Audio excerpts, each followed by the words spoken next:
하나님 앞에 귀한 예배를 드리기를 원합니다. 그래서 성령으로 우리를 인도하여 주시고 하나님의 귀한 은혜를 우리 가운데 부어주시옵소서라고 죄 이름 부르고 함께 기도합니다. 주여, 주님 하나님 오늘도 하나님 온갖 진리로 주를 예배합니다. 주께서 예배 가운데 자정하시고 주께서 임하여 주셔서 하나님 우리가 신령으로 주님을 예배하고 주님을 찬양하고 주님 옆에 들으실 수 있도록 역사하여 주시옵소서. 하나님 아버지 주님 예배를 주님 앞에 드리고 주님 주장하여 주시고 예배가 주님 앞에 하나님 귀한 예배로 드려질 수 있도록 도와주시고 아버지 하나님 주님 앞에 드립니다. 아버지 주님 정성하시는 나에게서 우리 주님을 찬양하고 감사하여 주시옵소서. 내 몸과 것들이 주님 앞에 드릴 수 있게 해주시고 하나님 주님께서 사람을 사랑하시며 마음 가운데 주님의 영으로 나타내주시길 감사합니다.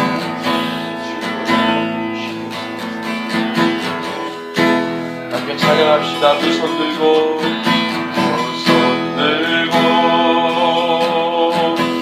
찬양합니다. 다시 오실 왕 여호와께 오직 주만이 나를 다스리네.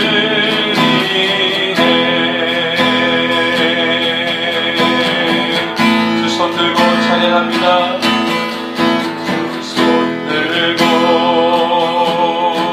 찬양합니다. 다시 오실 왕 여호와께 오직 주만이 나를 다스리네.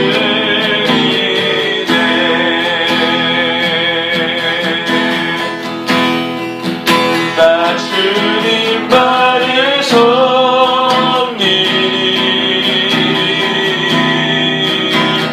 헛된 마음 버리고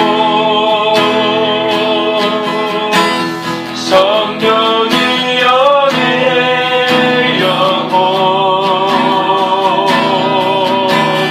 충만하게 하소서. 주님 앞에 내 생명 드리리라. 두 손 들고 찬양합니다. 두 손 들고 찬양합니다. 다시 오실 왕 여호와께 오직 주만이 나를 다스리. 주님 바라보 우리 한 번 더 고백합니다. 두 손 들고 찬양합니다. 두 손 들고 찬양합니다. 다시 오실 왕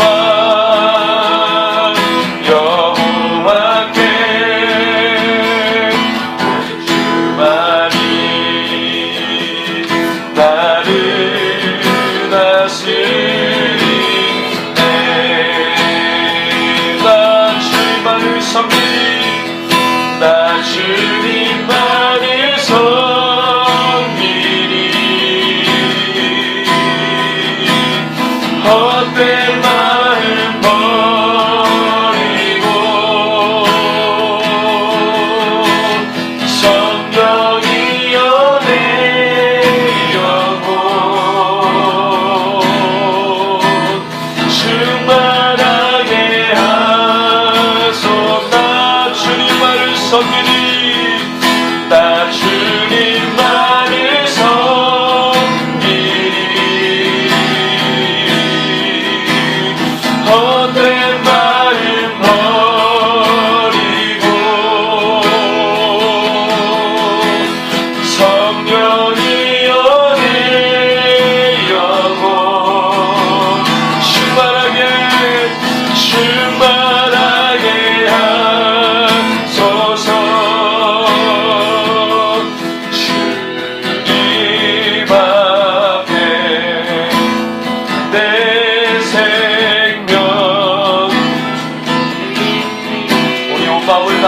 전심으로 한 번 더 주님 앞에 고백하며 찬양합시다.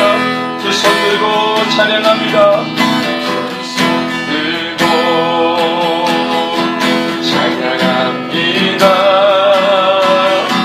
다시 오실 왕 영원하게 오직 주만이 나를 다스리네. 나를 다스리네. 두 손 들고 주님을 찬양합니다. 두 손 들고 찬양합니다. 다시 오실 왕 여호와께 오직 주만이 나를 다스리네.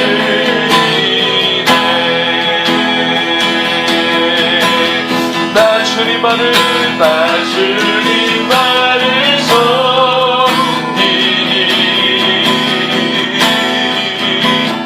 헛된 말을 버리고 성령이여 내 영혼 충만하게 하소서. 나 주님만을 섬기니 헛된 마음 버리고 헛된 말을 버리고 성령이여 내 영혼 충만하게 하소서. 주님 앞에 내 생명 드리리라. 주님 앞에 내 생명 드리리라. 내 삶을 드립니다. 주님 받아주시옵소서. 예배도 주님 앞에 올려드립니다. 우리 마음과 뜻과 정성과 힘을 다해 마음과 정성을 다해 주님 앞에 나갑니다. 이곳에 좌정하시니 감사하고 하나님 위에 하나님 아버지 주님 찬양을 받으시니 감사합니다. 오늘도 주의 성령으로 충만케 하시고 어린 양 예수님의 볼륨을 정결하게 하여 주십시오. 우리 함께 주의 이름으로 기도합니다. 주여, 오늘도 보이는 능력을 입고 주님 앞에 나갑니다. 우리 가운데 마음의 지성소를 삼고 하나님 아버지 자기의 임하신 아버지 그 주님 하나님 어린 양의 보혈로 힘을 부어 하나님 아버지 주님과 담대히 나아갑니다. 담대히 예수 이름을 부릅니다. 담대히 주님을 바라봅니다. 주여, 이곳에 찬양하시고 오직 주님만 찬양받게 합당한 아버지 하나님 그 주님을 우리가 바라보게 하여 주시옵소서. 우리의 영원한 예배 대상이시고 우리의 영원한 찬양의 목적이 되신 그 주님 바라보기를 원합니다. 예배 가운데 임하셔서 하나님 아버지 주님 기뻐 음양하여 주시고 하나님 한 사람 한 사람의 신명함을 걸보시고 오늘도 주의 생명과 같은 그 말씀으로 우리를 새롭게 하여 주시고 살려 주시옵소서.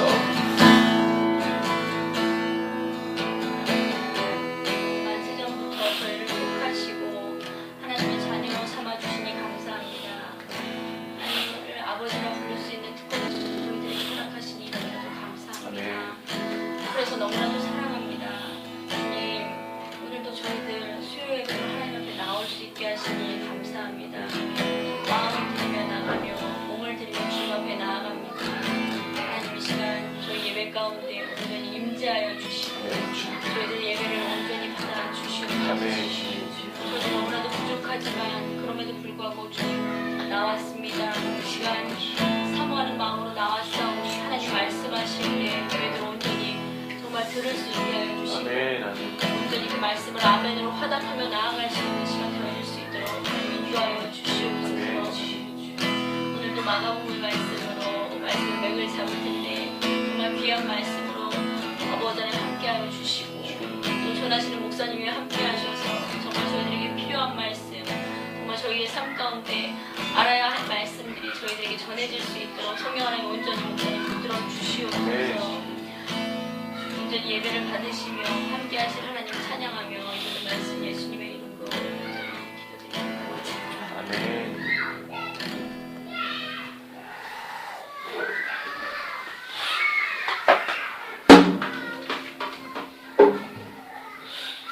제가 갑자기 막 콧물이 쏟아져 나와가지고 굉장히 좀 불편한데 제가 코를 훌쩍훌쩍 해도 인내하시면서 제외됐으면 좋겠습니다.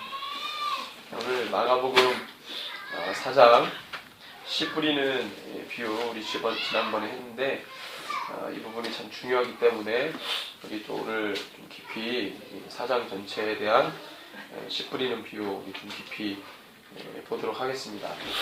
일단은 마가복음 4장이고요.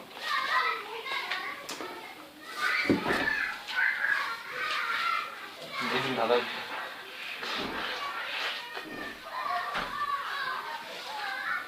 1절에서 9절까지 우리 같이 한 목소리로 읽겠습니다. 예수께서 다시 바닷가에서 가르치시니 큰 무리가 모여 들거늘 예수께서 바다에 떠있는 배에 올라 앉으시고 온 무리는 바닷가 육지에 있더라. 예수께서 여러 가지를 비유로 가르치시니 그 가르치시는 중에 그들에게 이르시되 들으라. 씨를 뿌리는 자가 뿌리러 나가서 뿌릴새 더러는 길가에 떨어짐에 새들이 와서 먹어버렸고 더러는 흙이 얕은 돌판에 떨어짐에 흙이 깊지 아니하므로 곧 싹이 나오나 해가 돋은 후에 타서 뿌리기가 없으므로 말랐고 더러는 가시떨 위에 떨어짐에 가시가 자라 기울을 막음으로 결실하지 못하였고 더러는 좋은 땅에 떨어짐에 자라 무성하여 결실하였으니 30배나 60배나 100배가 되었느니라 하시고 또 이르시되 우리가 참 잘하는 말씀인데요. 잘 알기 때문에 좀 깊이 볼 필요가 있겠다 생각합니다. 일단은 이 씨 뿌리는 비유는 하나님의 나라에 관한 비밀을 하나님께서 제자들에게 말씀을 하신 겁니다. 그래서 비유로 말씀하시고 그것을 또 제자들에게 해석을 다 해주셨는데 일단 우리가 해석을 좀 보면 내용은 다 아니까 13절부터 좀 보면은요. 뿌리는 14절부터 뿌리는 자는 말씀을 뿌리는 것이라 그랬습니다. 뿌리는 자는 말씀을 뿌리는 것이다 그랬습니다. 그러면은 씨를 뿌렸잖아요. 그러면 씨는 뭐라 하는 얘기죠? 말씀이라는 얘기죠. 그래서 뿌리는 이 말씀을 뿌리는 자인데 말씀이 길가에 뿌려졌다는 것은 이들을 가리킴이니라고 말합니다. 말씀이 길가에 뿌려졌다는 것은 이들을 가리킴이니 그랬다는 것은 이 땅 자체가 어떤 대상을 말하고 있다는 거예요. 어떤 부류의 사람들 이것을 대상으로 하고 있다는 것입니다. 그래서 이들을 가리킴이니 곧 어떤 사람들이냐면 길가에 씨가 떨어진 그들은 말씀을 들었을 때에 뿌려졌다는 것 자체가 말씀을 들었다는 거예요. 말씀을 들었을 때에 사탄이 즉시 와서 그들에게 뿌려진 말씀을 빼앗는 것이요. 또 이렇게 말합니다. 그래서 이 뿌려진 말씀을 빼앗았다. 사탄이 즉시 와서 그것을 빼앗았다라고 이제 예수님께서 말씀하시거든요.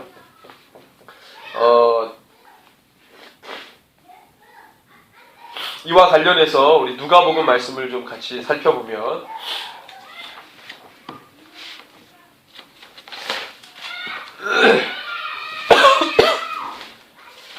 누가복음 8장이죠. 누가복음 비유장이 8장인데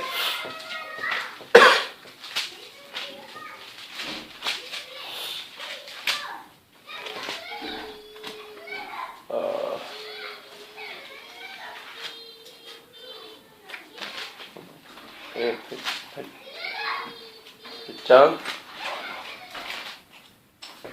4절부터 쭉 보면은요.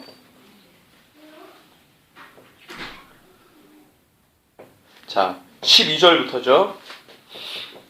누가복음의 해석으로는 12절 길가에 같이 있습니다. 길가에 있다는 것은 말씀을 들은 자니 8장 12절 길가에 있다는 것은 말씀을 들은 자니 이에 마귀가 가서 그들이 믿어 구원을 얻지 못하게 하려고 말씀을 그 마음에서 빼앗는 것이요 라고 아주 구체적으로 누가는 서술을 합니다. 그러니까 마가에서는 그냥 길가에 떨어진 이 씨에 대한 비유는 말씀을 들었을 때에 사탄이 즉시 와서 그들에게 뿌려준 말씀을 빼앗았다라고만 되어 있는데 이게 좀 모호하죠. 풀이 자체가. 근데 누가는 그 부분에 대해서 좀 디테일하게 설명을 했어요.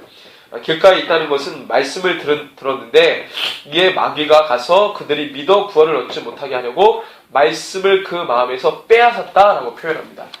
가능하다는 거예요. 이건 예수님이 말씀하신 거예요. 예수님이 사탄이 말씀을 들으면 구원을 얻지 못하게 하려고 그 마음에서 말씀을 빼앗았다. 이게 가능하니까 말씀을 하신 거거든요. 그러니까 이 사람은 사단에게 이미 노출이 많이 된 사람이에요. 성령 자체가. 그 부분에 대해서 예수님께서 이제 말씀을 하셨어요.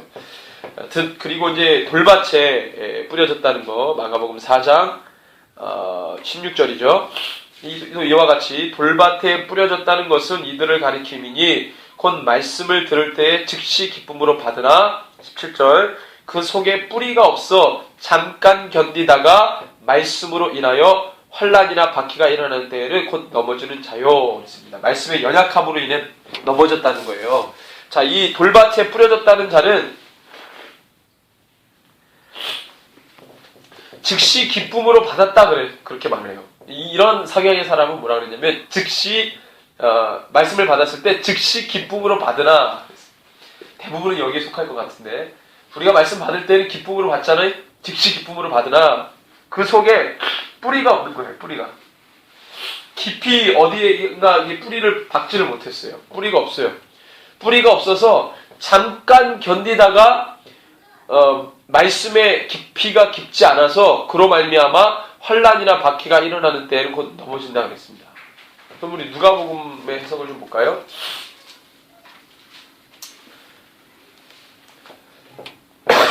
13절인데 여기는 이렇게 말합니다. 바위 위에 있다는 것은 바위 위에 있다는 것은 말씀을 들을 때 기쁨으로 받으나 뿌리가 없어서 잠깐 믿다가 표현이 아주 여기는 디테일하죠. 잠깐 믿다가 시련을 당할 때에 배반하는 자예요. 이게 누가는 아주 이해하기 쉽게 설명을 해놨습니다. 잠깐 믿다가 환난 때 배반하는 자라는 거예요. 이런 자들이 있다는 거예요. 그러니까 환난이나 고난은요, 그것을 검증하는 시기가 될 수 있다는 거예요. 그 사람에게. 이게 진짜 참신앙인인지 아닌지는 환난이나 고통과 이 어려움, 이런 시기가 없으면 모른다는 거예요. 속간에는 필터처럼 그 역할을 한다는 거죠. 그래서 이 돌밭에 떨어진 또는 누가복음의 표현에서는 이 돌 위에 떨어진 것은 이제 그런 어떤 의미가 있다는 것입니다. 자, 그 다음에 18절에 보니까 마가복음 4장 18절 또 어떤 이는 가시떨기에 뿌려진 자니 같이 한번 읽죠. 시작. 18절 시작. 또 어떤 이는 가시떨기에 뿌려진 자니 이들은 말씀을 듣기는 하되 세상의 염려와 재물의 유혹과 기타 욕심이 들어와 말씀을 막아 결실하지 못하게 되는 자요. 예, 그렇습니다. 예, 가시떨기에 뿌려진 자는요 어떤 사람이냐면 말씀을 듣기는 하되 그래서 말씀을 들었는데 세상의 염려와 재물의 유혹과 기타 욕심이 들어와 세상의 염려와 재물의 유혹과 기타 욕심이 들어와 말씀을 막아서 그런 것들이 말씀을 막아서 결실하지 못하게 되는 자, 열매를 보지 못했다는 거예요. 말씀을 들었지만 누가복음의 표현을 보면은요 14절이죠. 8장 14절 가시떨기에 떨어졌다는 것은 말씀을 들은 자이나 지내는 중 이생의 염려와 재물과 향락의 기운이 막혀 온전히 결실하지 못하는 자요 그랬습니다. 세상의 정서를 뚫어내지 못했어요. 세상의 분위기를 이렇게 돌파하지 못했어요. 세상이 가져다주고 가르치고 보여준 대로 느끼고 감상하고 거기서 생각하고 그러면서 살았던 거예요. 그러면서 나는 예수 믿는다 그러고 있었어요. 이런 사람들이 많죠. 저도 이런 사람 중에 하나일 수 있어요. 그러니까 우리가 이 예수님께서 말씀하신 이거는 결국은 하나님의 나라를 유업으로 얻을 어떤 사람이 하나님의 나라를 얻을 거냐 이 부분에 대해서 말씀하셨기 때문에 참으로 중요합니다. 이제 좋은 땅에 떨어진 씨 비유는 우리가 다 아는 건데 이 처음에 길가에 떨어진 씨나 돌밭에 떨어진 씨나 가시떨기에 떨어진 씨는요 공통적인 거는 뭡니까? 말씀을 들었다는 거예요. 오늘날로 해석하면 어떤 사람이겠습니까? 예수를 믿는 자예요. 복음을 들은 자예요. 아는 사람입니다. 교회 안에 있는 사람들이에요. 예수님께서 그렇게 말씀하시는 거예요. 그런데 그 중에 모두가 다 하나님이 원하시는 길로 나가는 것이 아니고 거기에서 떨어질 자들이 있다는 거예요. 그래서 가라지와 알곡을 이렇게 있는데 밤새 가라지가 자랐어요. 그것을 뽑으려고 했더니 가만두라는 거예요. 밭에 가라지와 알곡이 같이 있다는 것이. 예수님의 해석이죠. 자, 그러면 이런 것들이 우리의 걸림돌이 되고 장애물이 된다는 거예요. 이건 아주 예수님께서 아주 이 세심하게 세밀하게 이 부분에서 터치를 해주셨습니다. 정말로 이 하나님의 나라를 얻는 것이 너무나도 중요한데 어떤 사람은 하나님의 나라를 얻고 어떤 사람은 하나님의 나라를 얻지 못하느냐. 얻지 못하는 부류를 영역을 세 가지로 얘기했어요. 얻은 사람은 어떤 사람이 얻는다고 말합니까? 한 가지예요. 좋은 땅에 떨어진 씨비유죠. 좋은 땅에 떨어진 씨비유 딱 하나는 하나님의 나라를 유업으로 얻을 자지만 얻지 못하는 자는 세 가지로 이야기를 한 거예요. 결론적으로는. 그러니까 다양해요. 얻지 못하는 자들은 이유도 당연하고 그들의 삶에 어떤 문제 때문에 얻지 못한다고 하는 그것이 참 많아요. 다양해요. 왜냐하면 세상이 그렇게 다양하게 우리를 유혹하니까, 미혹하니까. 다양할 수밖에 없는 거죠. 그렇지만 하나님의 나라를 유업으로 얻을 자는 단 한 가지밖에 없습니다. 좋은 땅에 떨어진 씨비유라는 거예요. 그래서 마가복음 4장 20절에 보면 같이 한번 읽어봅니다. 좋은 땅에 뿌려졌다는 것은 곧 말씀을 듣고 받아 30배나 60배나 100배의 결실을 하는 자다라고 이제 얘기하죠. 누가복음의 표현을 보면 8장 15절이죠. 좋은 땅에 있다는 것은 착하고 좋은 마음으로 말씀을 듣고 지켜 인내로 결실하는 자다라고 아주 그 디테일하게 아주 섬세하게 이야기를 합니다. 자, 마가는 좀 모호성이 있는데요. 누가는 좀 웬만하면 알아듣기 쉽게 이야기를 하고 있어요. 다시 한번 누가복음 8장 15절을 읽어볼까요? 시작. 좋은 땅에 있다는 것은 착하고 좋은 마음으로 말씀을 듣고 지켜 인내로 결실하는 자니라 했습니다. 성품이 착해야 돼요. 성품이 안 착하면 하나님의 말씀을 기본적으로 받는데 이행하고 수행하는데 어려움이 많이 있습니다. 그래서 인내로 결실하는 자다 그랬어요. 이것은 뭐냐면 고난을 염두에 두고 말하는 것입니다. 위기와 고난, 고통은 반드시 있다. 그것이 신앙인들을 검증하는 도구로 하나님 쓰신다. 그렇기 때문에 인내로 결실을 하는 것. 계시록에 보니까 하나님께서 이 교회들에게 말씀하실 때 인내의 말씀을 지켰다고 칭찬받은 교회가 있죠. 우리 계시록 빌라델비아 교회로 우리가 기억하는데요.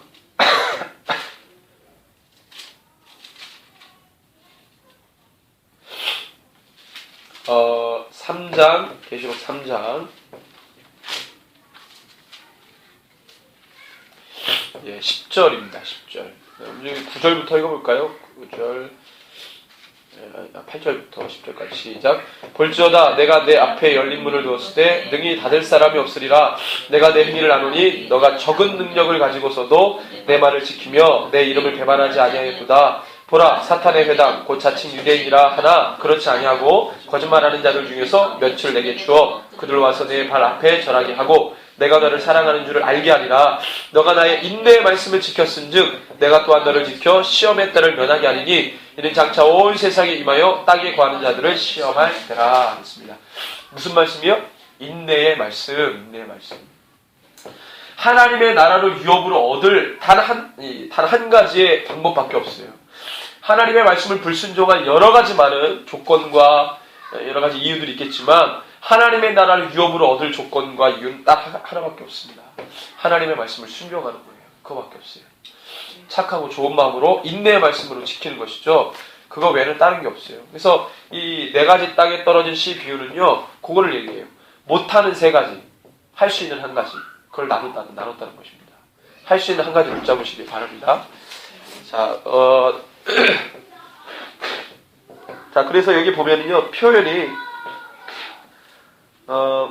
마가복음 4장 20절에는 30배나 60배나 100배의 결실을 하는 자다라고 이제 이렇게 점진적으로 숫자를 이제 이렇게 이야기를 했는데, 누가 같은 경우에는 100배 딱 하나만 얘기했어요. 마태는 뭐라고 합니까? 100배, 60배, 30배 거꾸로 가요. 왜 이렇게 좀 다르냐라고 하는 것은 헬라적 개념과 히브리적 개념에 대한 이해가 좀 필요합니다. 헬라적 개념은 역사의 흘러감이 이 세상에 진보된 상태라고 그런 사상을 갖고 있어요. 헬라적 개념은 그래요. 그래서 역사적으로 이렇게 우리가 이제 흘러가잖아요. 시간상으로 쭉 흘러가면 그게 역사가 발전하고 진보한다라고 생각했어요. 헬라적 개념이에요. 그러니까 30배, 60배, 100배는 헬라적 개념으로는 이상형이죠. 점진적으로 커지는 것, 확장되는 것. 이게 이제 헬라적 개념이고 히브리적 개념은 그런 게 없어요. 각자 역사 안에 독립된 개체화된 이 역사의 사건을 가지고 가는 거지 이것이 어디 영향을 주고 이것이 이제 이 인생의 발전과 성장을 이런 개념이 없어요. 그래서 이제 마태 같은 경우는 유대적 히브리적 개념이 강하니까 그래서 100배, 60배, 30배 이렇게 이제 표현을 했던 거고 이 누가 같은 경우에는 아까도 이제 제가 얘기했지만 어떤 이렇게 뭔가 점진적으로 자란다는 것보다는 한 가지 착하고 좋은 마음, 그러니까 우리가 열매를 맺을 수 있는 것은 딱 한 가지 그거밖에 없다. 그래서 100배 이 수치로 따지면 그 목적 한 가지 이 100배를 이루는 것이 좋다. 이런 개념을 가지고 누가가 100배라고만 이제 표현을 했고 마태와 마가는 그런 히브리적 개념과 헬라적 개념에 대한 차이 때문에 그렇게 표현을 했다고 봅니다. 자, 그리고 난 다음에 예수님께서 자, 마가복음 4장 21절부터 또 이제 말씀을 쭉 하시죠. 같이 한번 읽어볼까요? 21절에서 25절에 마가복음 4장 21절 25절 시작. 또 그들에게 이르시되 사람이 등불을 가져오는 것은 말 아래나 평상을 내려 하느냐 등경에 주려 함이 아니냐 드러내려 하지 않고 순순히 나타내려 하지 않고는 감추인 것이 없느니라. 들을 귀 있는 자는 들으라. 너희 시대에 너희가 무엇을 듣는가 스스로 삼가라. 너희의 헤아리는 그 헤아림으로 너희의 헤아림을 받을 것이며 더 받으리니 있는 자를 받을 것이요 없는 자를 있는 것도 빼앗기리라. 이 말씀에 관련해서는요, 예수님께서 말씀하신 그 복음과 그 내용이 등불이라는 거예요. 예수님 자신 등불인데, 자, 예수님께서 우리에게 등불을 주셨어요. 빛을 주셨어요. 왜? 어둠을 밝히기 위해서 등불을 주셨단 말이죠.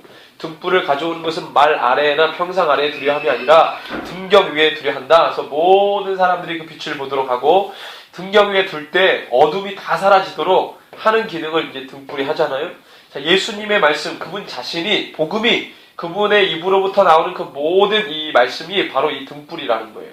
근데 이 등불을 듣고서도 알아차지 못하거나 깨닫지 못하거나 그 말씀을 따라가지 못하는 어리석은 모습들이 있는 것이죠. 그러니까 예수님께서 연거푸 계속 말씀하시는 것이 들을 귀 있는 자는 들으라. 이 말을 다시 한번 말하면 내 마음의 귀가 있는 사람은 들어라. 이렇게 직역하면 되거든요. 마음의 귀가 있는 사람은 들어라. 그러니까 마음의 소리예요. 하나님께서 이것은 우리가 육신의 소리로 들어서 육신의 어떤 분석을 통해 가지고 따라갈 수 있는 말이 아니라 내 영이, 내 마음이 이 말씀을 듣고 움직이느냐 움직이지 않느냐예요. 이것이 이제 중요합니다. 그러니까 예수님께서 많은 좋은 말씀을 해도 그것에 대해서 전혀 나는 따라가지 않는 노면합니다. 그러면 상관없는 거예요. 말씀이 이제 전혀 그 사람에게는 의미가 없는 것이죠. 사실 이제 이 신학자들은요, 들을 귀 있는 자는 들어라. 이 말씀을 심판적인 표현이라고까지도 얘기합니다. 그러니까 뭐냐면 예수님의 말씀이 딱 떨어졌어요. 이거를 믿음으로 취한 자는 하나님의 나라를 위협으로 얻는다는 거예요. 말씀이 딱 떨어졌는데 이것을 못 취했다. 이건 뭐예요? 하나님의 나라를 위협으로 얻지 못하는 그 외 사람들의 심판받는 거예요. 그러니까 이 말 자체가 심판이라고 하는 것을 이렇게 전제로 하고 있다. 그 뉘앙스를 이야기하고 있다라고 이제 해석하죠. 어쨌든 간에 하나님의 말씀이 떨어질 때 우리가 믿음으로 바른 것이 가장 중요하다고 생각합니다. 그래서 24절 너희가 무엇을 듣는가 스스로 삼가라. 너희의 헤아리는 그 헤아림으로 너희가 헤아림을 받고 더 받으리니 있는 자는 받을 것이 없는 자는 그 있는 것까지도 빼앗기리라. 예수님께서 이렇게 말씀하셨습니다. 우리가 다 이해할 수 있는 말씀이라고 생각하고요. 그 다음에 자라나는 십 이후 하나님의 나라에 대해서 쭉 얘기하시는데 26절 29절 같이 쭉 읽습니다. 시작. 하나님의 나라는 사람이 씨를 떠나 것과 같으니 그가 밤낮 자고 깨어나는 씨가 나서 자라되 어떻게 그리 되는 줄을 알지 못하느니라. 땅이 스스로 열매를 맺되 처음에는 싹이요 다음에는 이삭이요 그 다음에는 이삭의 충실한 곡식이라. 열매가 익으면 곧 밭을 베느니 이는 추수 때가 이르렀습니다. 여러분은 이 말씀을 어떻게 이해하십니까? 이 말씀이 굉장히 물론 예수님의 모든 말씀이 다 심오하지만 여러분 이 말씀을 어떻게 보세요? 그냥 하나님의 나라가 잘한다 이렇게 여러분들 보십니까? 잘한다라고 하는 표현도 여러분들 그냥 잘한다라고 이해하시면 안 되고 예수님 지금 이것을 씨 뿌리는 이 하나님의 나라를 이 비유로 쭉 설명하시는 그 맥락에서 말씀을 하시는 건데 이 자라나는 씨 비유, 자라나는 씨 비유를 여러분들 어떻게 이해하세요? 이 두 가지예요. 과정과 끝입니다. 네? 과정과 끝이에요. 그럼 과정은 뭘 말하겠어요? 하나님의 나라가 세워지는 과정. 하나님의 나라가 어떻게 세워지죠? 우리는 또 양파껍질 막 까야 돼요. 하나님의 나라 어떤 과정을 통해서 하나님의 나라가 이루어집니까? 우리가 늘 얘기했는데 주의 종들의 사역들을 통해서 하나님의 사명을 이루는 것을 통해서 하나님의 나라가 과정 가운데 이루어집니다. 마지막에는 뭐가 돼요? 여기 예수님께서 표현하셨죠? 열매가 익으면 그 말미에 어떤 일이 벌어집니까? 곧 열매가 익으면 나술됩니다. 나술돼요. 나술되나니 이는 추수 때가 이르렀다. 성경적인 용어로서 추수 때 그러면 마지막 때죠. 나술된다. 이거 다 마지막 때 용어들인데 그래서 이 자라나는 씨 비유는요. 이 하나님이 하나님의 일을 당신 혼자 하지 않으시고 꼭 하나님의 사람을 통해서 이루어 주시는데 이 하나님의 나라가 주의 사명받은 자들의 사역들을 통해 과정 가운데서 쭉 이루어집니다. 그리고 그 마지막의 열매는 마지막 때에 나설되면서 심판하시면서 이제 이 끝을 맺으시죠. 그것을 말씀하고 계세요. 하나님의 나라가 쭉 이제 우리가 알지 못하는 사이에서 쭉 일어난다, 쭉 자란다. 그렇게 여러분들 이해하시고 이건 좀 모호하죠. 누가복음의 관점처럼 좀 디테일하게 우리가 들어갈 필요가 있어요. 자, 그 다음에 30절에서 34절을 같이 읽습니다. 시작. 또 이르시되 우리가 하나님의 나라를 어떻게 비교하며 또 무슨 비유로 나타낼까? 겨자씨 하나과 같으니 땅에 심길 때에는 땅 위의 모든 씨보다 작은 것이로되 심길 때 풀보다 커지며 큰 가지를 대라. 공중의 새들이 그들의 예, 됐습니다. 30절에 32절. 예, 겨자씨 비유죠. 예. 겨자씨는 보이지 않는다는 거였어요. 하나님의 나라를 어떻게 비유할까? 어떤 말로 또 이야기할까? 하다가 겨자씨 한 알과 같다 그랬어요. 하나님의 나라가 겨자씨 한 알과 같다. 땅에 심길 때에는 땅의 모든 것보다 작아요. 미련해 보여요. 아무것도 아닌 거 보여요. 여러분들 복음이라는 것이 우리가 위대하게 생각하지 믿지 않는 사람들은 복음에 대해서 별로 관심 없어요. 그게 무슨 생명의 말이라든가 무슨 길이고 진리고 전혀 그렇게 생각 안 합니다. 여러분들 어떤 이 지식인들의 논쟁 속에서 성경에 대해서 얘기하면 여러분들 그 사람들 뭐야 그러고 논쟁거리도 안 되는 거예요. 이거는 그들이 생각할 때 이건 픽션이라 논쟁거리가 안 되는 거예요. 생각할 가치조차 없는 거예요. 우리 그리스도인들이야 이거 가지고 씨름하죠. 공부하죠. 이거 생명이다 그러고 막 붙들고 있죠. 세상 사람들은 야, 그림 한 개도 없고 글씨야. 물론 좋은 성경은 그림도 이렇게 있지만 아주 우리는 그림 많은 거 좋아하지 책 딱 펼 때 글자만 좀 있는 건 별로 안 좋아하잖아요. 그러니까 흠모할 것도 없고 그냥 뭐 이렇게 막 매력적인 것도 없고 전혀 그런 글들이 아닌 거예요. 그러니까 많은 사람들이 나 몰라요. 많은 사람들이 흠모할 만한 것들이 아니에요. 정말로 작아 보여. 아무것도 아닌 것 같이 보여요. 예수님의 이 비유가 너무나도 적절하다고 생각하는데 땅에 심길 때에는 땅 위의 모든 씨보다 작은 것이로되 심긴 후에는 어떻게 됩니까? 32절에 자라서 모든 풀보다 커지며 큰 가지를 내나니 그 영향력이라고 하는 것은 세상의 그 어떤 것도 비교할 수 없는 엄청난 능력을 가지고 있다는 거예요. 복음 안에 그 능력이 있다는 거예요.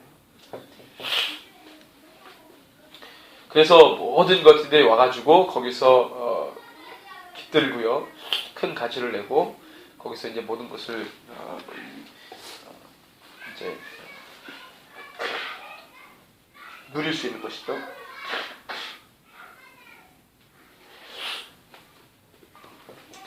예. 자, 33절 34절을 같이 읽습니다. 예수께서 이러한 많은 비유로 그들이 알아들을 수 있는 대로 말씀을 가르치시되 비유가 아니면 말씀하지 아니하시고 다만 혼자 계실 때 그 제자들에게 모든 것을 해석하시더라. 자, 이 해석은 누구에게만 하십니까? 제자들. 다 우리가 이제 묵상한 건데 적용하면 예수 그리스도를 아는 모든 자들에게만 이것을 해석을 해주세요.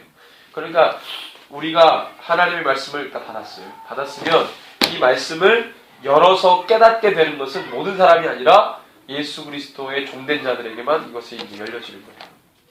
이것이 해석되는 거예요. 해석이란 계시, 열어서 보여주시는 거예요. 같은 말씀을 아무리 이렇게 해서 해줘도 못 알아들어요. 그러니까 이게 굉장히 재밌는 거죠. 왜냐하면 예수님의 이때 당시의 모습 지금도 여전히 일어나고 있기 때문에. 자, 그 다음에 이제 바람과 바다를 잔잔하게 하시죠. 예수님의 말씀을 다 들었어요, 제자들이. 예수님의 말씀 다 들었습니다. 그리고 그 다음에 한 사건을 기록해요. 자, 전에는 예수님의 어록집이에요. 예수님의 이 모든 이 하나님의 나라가 뭐냐 부분에 대해서 그들이 이제 막 듣게 되었습니다. 그리고 이제 한 사건을 기록하는데 35절에서 41절을 같이 한번 읽습니다. 시작.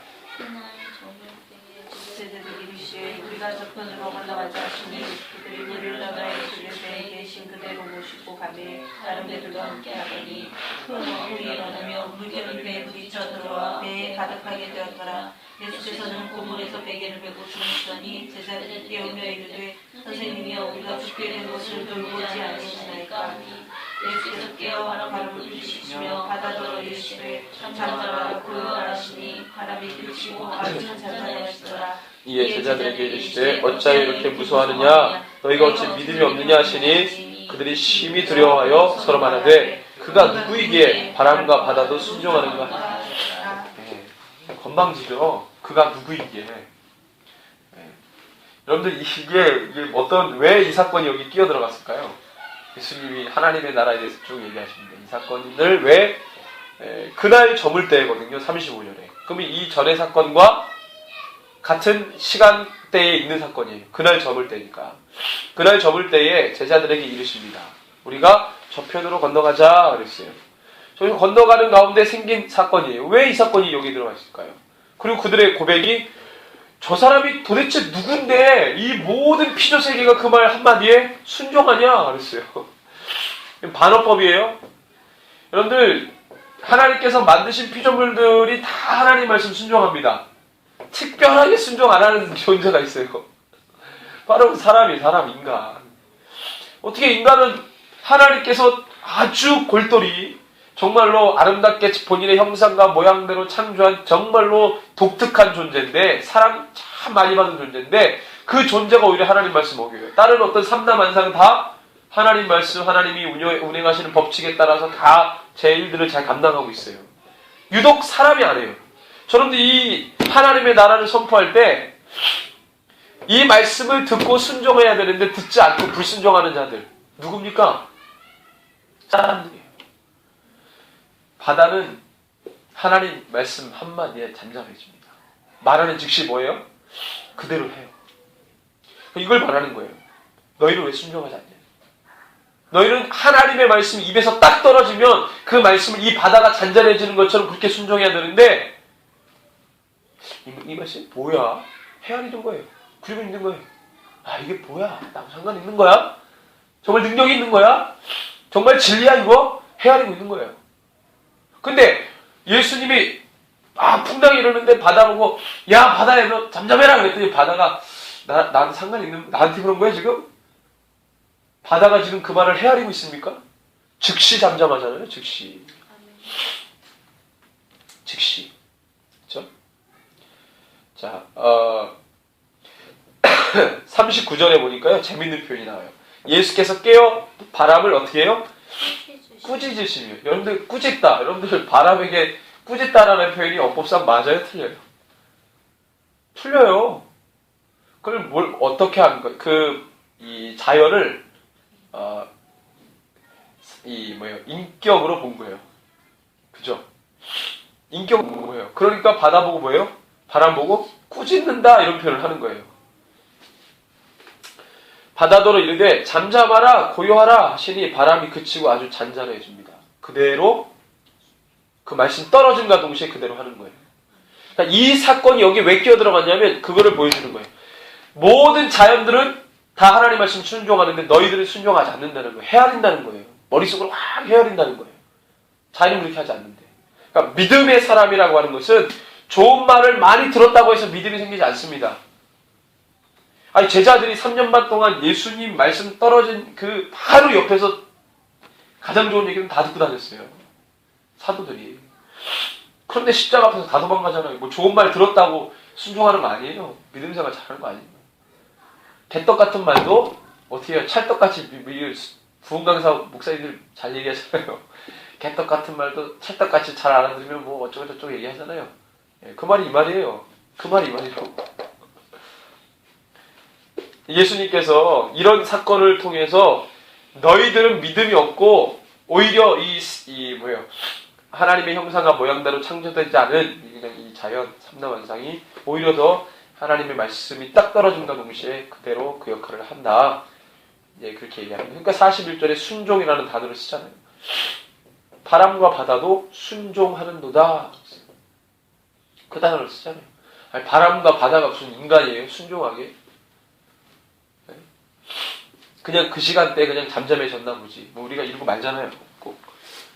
홍해바다도 어떤 이 다윗 실업자는 그 홍해가 어원으로 따져보니까 어원을 우리는 좋아하니까 어원을 보니까 그거는 뭐 갈대숲이라는 어원 의미가 있고 갈대숲은 이 정말 우리가 말하는 그 홍해바다가 아니고 이집트 어디에 보니까 갈대숲이 있어요.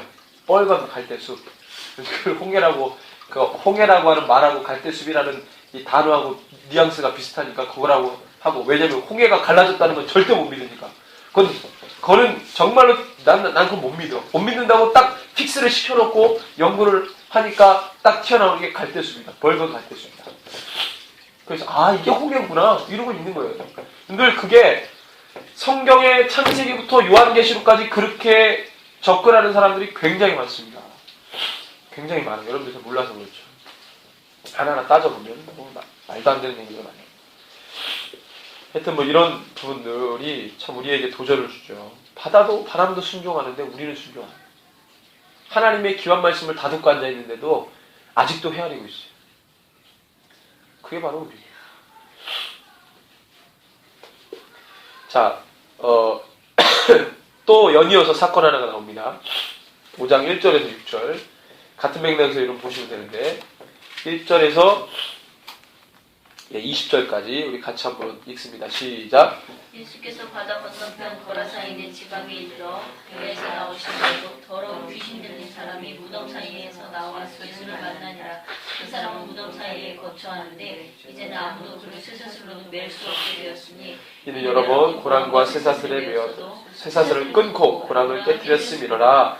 그리하여 아무도 그를 제어할 힘이 없는지라. 밤낮 무덤 사이에서나 산에서나 늘 소리 지르며 돌로 자기의 몸을 해치고 있었더라. 멀리서 예수를 보고 달려와 절하며 큰 소리로 물을 지르되 즉히 높으신 하나님의 아들 예수여 나와 당신이 무슨 상관이 있나이까. 원하건대 하나님 앞에 맹세하고 나를 괴롭히지 마옵소서 하니 예수께서 이미 그에게 이르시기를 더러운 귀신아 그 사람에게서 나오라 하셨습니다. 이에 물으시되 내 이름이 뭐냐. 이르되 내 이름은 군대니 우리가 많음이니이다 하고 자기를 그 지방에서 내보내지 마시기를 간구하더니 마침 거기 돼지의 큰 떼가 산 곁에서 먹고 있는지라. 이에게 권고해 이르되 우리를 돼지에게로 보내어 들어가게 하소서 하니 허락하신대 더러운 귀신들이 나와서 돼지에게로 들어가매 거의 2,000마리 되는 떼가 바다를 향하여 비탈로 내리더라. 바다에서 몰살하고는 치던 자들이 도망하여 읍내와 여러 마을에 말하니 사람들이 어떻게 되었는지를 보러 와서 예수께 이르러 그 귀신 들렸던 자 곧 군대 귀신 짚혔던 자가 옷을 입고 정신이 온전하여 앉은 것을 보고 두려워하더라.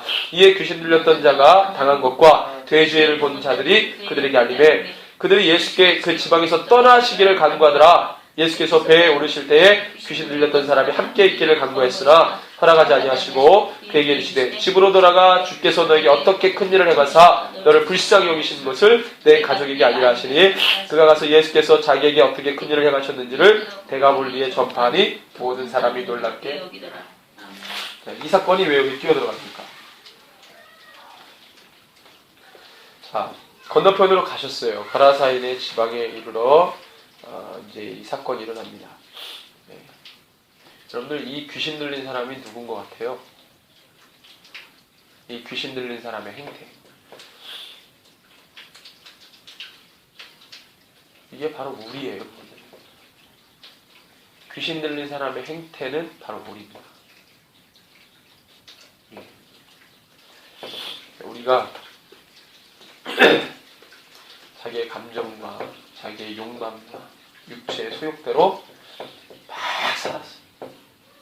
그 어떠한 것도 매일 수가 없어. 자기 원하는 대로 막 살아. 육체의 소욕이 되는 대로 자기 원하는 대로 막 사는 거야. 그러다가 높으신 분을 만났어. 그랬더니 거기에서 또 꼬꾸라집니다. 그랬더니 당신과 내가 무슨 상관이 있습니까? 이게 누구 고백이에요? 저와 여러분들의 고백이에요. 여러분들 아무리 좋은 말을 들었다 하더라도 나와 당신이 상관없습니다. 이런 사람들 많아요. 예수님의 말씀을 매주 듣고 있어도 평소에 당신과 나는 상관이 없어요. 그리고 또 막 의기양양되면서 자기 원하는 대로 살아요. 일주일 동안. 자기가 바라는 대로 살아요. 자기의 육체가 원하는 대로 살아요. 이게 바로 우리예요, 우리. 말씀을 보면 누가 보입니까? 내가 보이는 거예요. 내가 거기에 걸리는 거예요. 예수님 지금 나에게 말씀하시는 거예요. 막 소리 지릅니다. 어떤 것도 제어할 힘이 없어요. 자기도 자기를 몰라. 막 그냥 원하는 대로 하니까. 아주 이 귀신 들린 거라사 귀신 들린 사람의 이 표현은요, 물론 극단적인 예일 수 있지만 우리 좀 극단적으로 좀 갈 필요가 있습니다. 그래야 정신을 차리죠. 아주 심하게 말해서 우리는 이런 사람과 같다는 거예요. 부류 자체가. 주님이 오니까 거기에 반응을 해요. 그렇지만 당신 나하고 상관없어요. 귀신이 하는 짓하고 똑같이 합니다. 나를 괴롭히지 마소서. 원하건대 하나님 앞에 맹세하고 나를 괴롭히지 마옵소서. 여러분 어떤 신학이는요, 예수가 자기를 괴롭힌다고 생각해요. 나를 가만히 안 놔둔다고 생각해요. 교회를 와가지고 편하게 신앙생활 하고 싶은 거라. 적당하게 하고 싶은 거예요. 뭘 좀 시키고 뭘 좀 하면 막 자기를 괴롭힌다고 생각해. 교회가 왜 이렇게 교회가 힘들어? 옆집 김씨 아저씨가 전도할 때에는 교회 다니면은 마음의 평안도 오고 문제도 해결되고 사업도 잘 되고 뭐도 하고 자식들 잘 되고 다 그런 줄 알고 해가지고 왔는데 이게 교회 오니까 막 하나님은 좋은데 교회는 싫은 거야. 그래가지고 막 목사님 말씀 들을 때는 약간 괜찮았는데 이제 딱 교회 이제 안빠지고에서 나오니까 이제 사람들이 도끼를 하고 쳐다보는 거야. 잡아먹으려고. 열심히 하네 좀. 그래서 성가대를 내려갈까 교사를 시킬까. 가만 안 놔두니까 막 괴롭힌다고 생각해요. 이게 한국 교회 현실입니다. 현실. 뭐 다른 나라는 이렇게 하는지 모르겠어요. 뭐 다른 나라는 새벽 예배도 안 하고 뭐 자기 원하는 대로 하니까 한국 교회가 유난스러운 것 같아요. 그냥 가만두질 않아. 괴롭혀. 그러니까 교회에서 상처받고 번아웃된 사람들이 많아요. 하나님 믿는데 교회는 안 다닙니다. 그건 웃기는 얘기죠. 무슨 상관이 있나니까? 나를 괴롭히지 마소서. 하나님 앞에 맹세하고 나를 괴롭히지 마소서. 이게 바로 우리의 고백 아니겠어요? 예수님이 더러운 귀신아, 나와라. 너 누구냐? 군대입니다.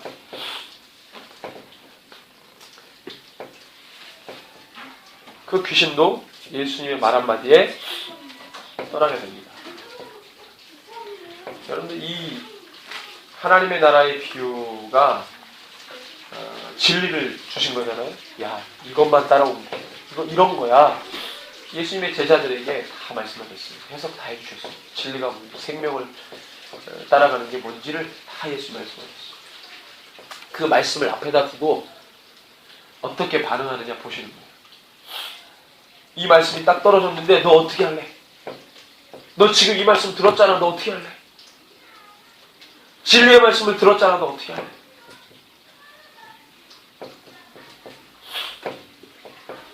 아직도 그 말씀을 가지고 헤아릴래? 아니면은 입에 떨어짐과 동시에 즉각 아멘하고 그것을 가지고 행동할래?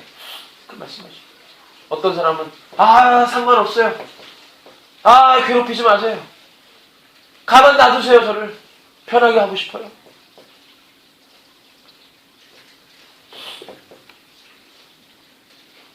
이 사람이 예수님 만나잖아요. 옷을 입고 정신이 온전하여 앉은 것을 못 두려워한다.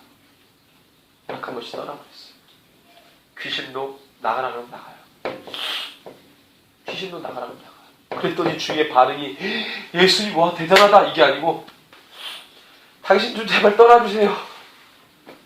이 사람들 누구예요? 떠나도록 광고했던 사람들. 돼지의 주인들.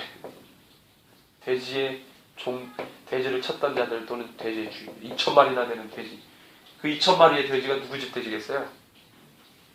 그 거라사 지방의 돼지들이죠. 그게 그냥 뭐 바다로 그냥 지네들이 막 가가지고 죽어버렸기 때문에 자기네들의 밥줄이 다 끊어져 있었던 거죠. 저 사람 빨리 내보내라고.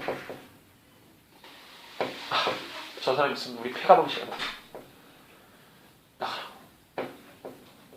어떤 사람은 듣고 온전해졌는데 어떤 사람은 예수를 배척해. 나가라고. 왜? 자기 거 잃어버렸거든. 자기 거 잃어버리니까 배척해버려. 나가라고.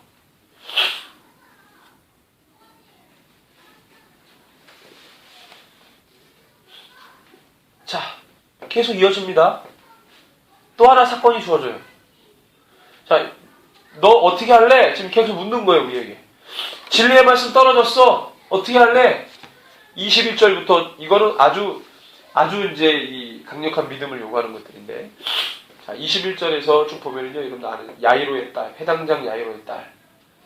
그 다음에 12의 혈루증 앓는 여인을 고치는 장면.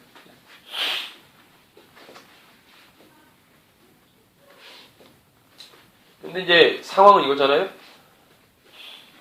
샌드위치 구조라고 그래가지고 구조를 공부할 때 좀 우리가 한번 했는데, 자 21절에서 24절이 A 부분이고요. 자 25절에서 이 34절이 B, 그 다음에 35절에서 43절이 A 다시. 이게 뭐예요? 회당장 야이로의 딸을 고치러 가는 중에 병이 심하게 들어가지고 고치러 가는 중에 12년 동안 이 혈루증을 앓는 여자가 갑자기 와가지고 이 여자에 대해서 소개할 때 마가가 뭐라고 소개하냐면요, 26절에 보니까 많은 의사에게 많은 괴로움을 받았고 가진 것도 다 허비하였을 때 아무 효용도 없고 도리어 더 중하였던 차이. 문제에 고난에 어려움에 모든 걸 다 그냥 다 짊어진 한 여자가 예수님께 나와가지고요, 당신이 나를 고칠 수 있습니다. 내가 그의 옷에만 대도 구원을 받겠다. 내가 이 저주 같은 이 병에서부터 노임을 받겠다. 다른 사람들이 손가락질하는 이 병에서 나 좀 노임을 받았으면 좋겠다. 예수님의 옷자락에만 붙들어도 내가 낫겠다라고 하는 믿음 가지고 예수님이 가는데 막 어떤 사건이 벌어져요. 예수님 지체하면 안 돼요. 회당장 야이로의 딸이니까 신분 높은 이 가정의 딸 아니겠어요? 그러니까 막 예수님을 빨리 그냥 막 호송해가지고 빨리 그 딸이 죽기 전에 막 데려가야 되는데 그런 일이 중간에 빵 터진 거예요. 자, 예수님이 그 능력이 나간 것을 느끼시고 예수께서 이 일을 행하는 32절에 여자를 보려고 둘러보시니 여자가 자기에게 이루어진 일을 알고 두려워하며 떨며 와서 그 앞에 엎드려 모든 사실을 여쭈니 예수께서 이르시되 딸아, 너의 믿음이 너를 구원하였다. 평안히 가라. 내 병에서 놓여 건강할지어다. 아멘 했어요. 아유, 가니까 회당장 야이로의 딸이 어떻게 됐습니까? 죽었어요. 죽어버렸어요. 우연이 없습니다. 이 사건이. 어떻게 예수님이 여러분들 이 사건을 해결하시는 데 있어서 이 죽은 자를 어떻게 살리실 것 같아요? 못 살리실 것 같아요? 상황이 더 험악해졌는데 막 사람들이 아니 빨리 불렀으면 빨리 와야지. 어디 지체하고 왔다가 회당장이 불렀는데 말이야. 응? 어디 가서 왔다가 지금 딸 죽어버렸는데 그 밑에 수행원들이 복귀라고 쳐다보고 예수님의 제자들 어리벙벙하고 어안이 벙벙하고 막 도대체 어떻게 하지? 죽어버릴 때 아까 예수 빨리 가자 그러니까 막 내가 그러니까 내가 말렸잖아. 그 여자 저기 가라고. 누가 해준 거야? 막 이러면서 막 지네들끼리 또 막 신랑이를 버리고 있고 예수님 가만히 계시고. 예수님 묻는 거예요. 너희들 어떻게 할래? 어떻게 할래? 예수님을 믿는 자가 아무도 없어요. 늘 그 상황에 떨어지면은 어떻게 하죠? 이러고 있어요. 너희들 어떻게 할래? 이 12년 동안 유치병에 걸려있는 여자를 고치셨죠. 그럼 누구도 고칠 수 있어요? 죽은 자도 살리는 거죠. 근데 그 믿음이 없어. 그러니까 이 사람들은 다 예수님과 함께 했던 이 경험들이 그냥 어리둥절하게 경험을 해버린 거야. 어리둥절하게. 와, 어떤 이벤트성으로 다 경험해버렸어요. 거기에 자기네 믿음이 심어지지 않고 다 그렇게 회당장 야이로의 딸 죽어버렸어요.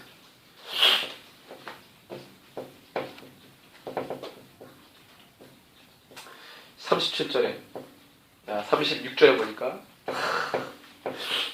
어찌하여 선생을 더 괴롭게 하나 예수님께 뭐라고 해요? 예수께서 그 하는 말을 곁에서 들으시고 해당장에 이르시되 두려워하지 말고 믿기만 하라. 뭐만 하라고요? 믿기만 해라. 야, 하여튼 니네가 그냥 헤아리지 말고 믿기만 해라. 베드로와 야고보의 형제 요한 외에 아무도 따라오길 허락하지 아니하시고 막 다 데려가면 애들이 막 이상한 짓을 하니까 회당장의 집에 함께 가서 떠드는 것과 사람들이 울며 심히 통곡함을 보시고 들어가서 그들에게 이르시되 너희가 어찌하여 떠들며 우느냐? 이 아이가 죽은 것이 아니라 뭐한다? 잔다. 그들이 뭐 비웃습니다. 잔다 그랬거든요.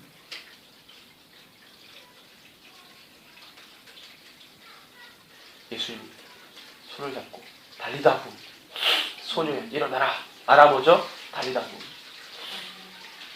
소녀가 일어나서 걸으니 나이가 12살이다. 사람들이 뭐 크게 놀라고를 예수께 이를 아무도 알지 못하게 하라고 그들을 많이 경계하시고 예수님에게 먹을 것을 주라. 귀신도 예수님 말씀 처음에 모두 순종했어요? 바람과 바다 순종했죠? 그 다음에 누구 순종해요? 귀신 순종하죠? 그 다음에 누가 순종해요? 사망 권세도 순종. 이게 무슨 의미인지 아세요? 근데 순종을 누가 안 해요? 사람이 안 해요. 사람만 순종을 안 해요. 헤아리고 있지. 믿음은 그겁니다. 믿음의 동전이 앞면이면 뒷면은 뭔지 아세요? 순종이에요. 우리가 이런 자세가 너무 필요한 거죠. 우리는 물론 공부하는 것은 헤아리는 게 아니죠. 공부는 이제 더 하나님의 마음을 더 잘 이해하기 위해서 우리가 공부를 하는 거지 헤아리는 건 아니고요. 헤아리는 건 이런 걸 헤아리는 거죠. 아, 이게 내 말씀 맞아 이거? 나한테 한 거 맞아? 아닐 거야. 이런 거죠. 해야 돼 말아야 돼. 이런 거죠. 그래서 순종의 길은 고통이 따라요. 고난이 있습니다. 순종의 길은. 말씀 순종의 길은 고통과 고난이 따라요.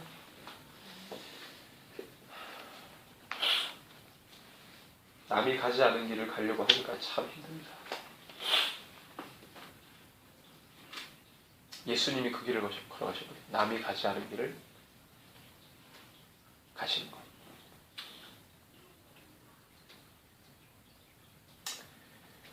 저도 참 생각이 많고 하나님 말씀 떨어지면 이 말씀을 그대로 수용을 해야 될지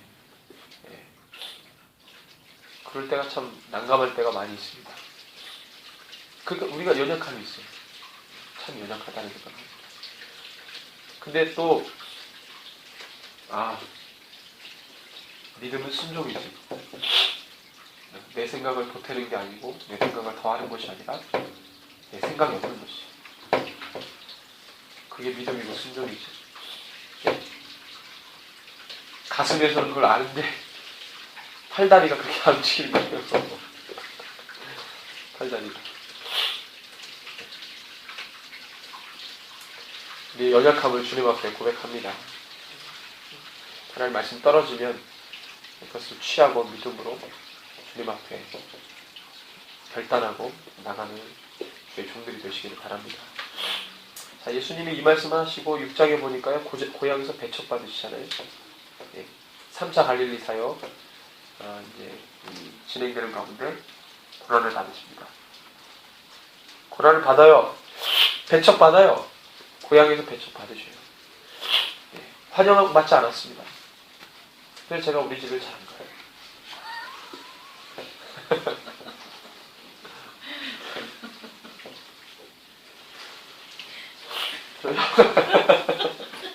이건 농담이고. 며칠 6월 25일 날이 저희 아버님 생신이었는데 그때 갔어야 되는데 그냥 전화만 드리고 가고 싶었는데 갔어요.